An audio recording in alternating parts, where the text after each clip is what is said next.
Today we're going to talk about values, and we're going to talk about what values have to do with motivational interviewing and what it has to do with change.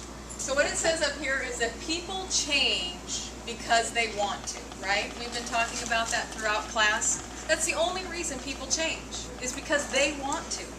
You cannot coerce them to change. You cannot force them to change. You cannot badger them to change. You cannot will them to change. Think about how many times you've tried to make yourself change and how difficult it is.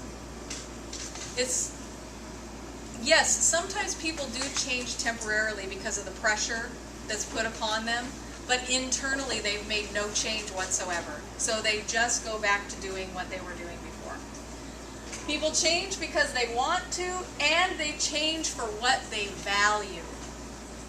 And what I really want to drive home today is that everybody values different things. I can almost guarantee that just like the lottery, nobody in this room has the same exact 5 top values in the same exact order. If they do, it is like the lottery. It literally would be like getting a winning lottery ticket. It would be so rare and so random that it would be notable. It would stand out. So I did the homework too, and all of you have done the homework to do the values clarification and to whittle it down to your top 5 values.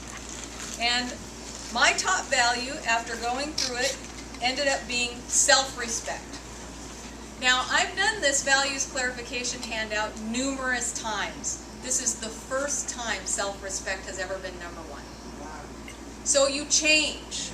Your values change. And part of the reason why I put the values clarification handout on the website at icreatehabits.com is because maybe later you might want to do this again. Raise your hand if your number 1 value is self-respect. Only one other person in the room, okay? Only one person in the room has the same top value as I do. So, my number 2 value is inner harmony. My number 2. Okay, one other person in the room has inner harmony as theirs. No, actually 3 on that one. Number 2 though? Is it number 2? Okay. Yes, my number 2. My number 3 is family happiness. Anybody else have number 3, family happiness? Nobody. Nobody. Wow. Number 4, I have health. That's my number 1. Okay. Anyone else have 4? Number 4, as number 4, only 2 people. And number 5 is achievement. Listen. One person hasn't that. Now, we could go through everybody's paper and we'd find the same thing. Maybe 1 or 2 people in the room has the same value as you. The point there's a couple points I'm trying to make here. One is, just because somebody's the leader doesn't mean that their values are the right values. They're my values. But it doesn't matter if I'm the college instructor or if I'm your therapist or your counselor or your case manager or whatever I am. I'm just a human being with my own set of values. And it's not my job to make you have the same values as me. My job is to find out what your values are and help you change for what you value. This sounds somewhat simple as I'm saying it right now, but it's extremely rare.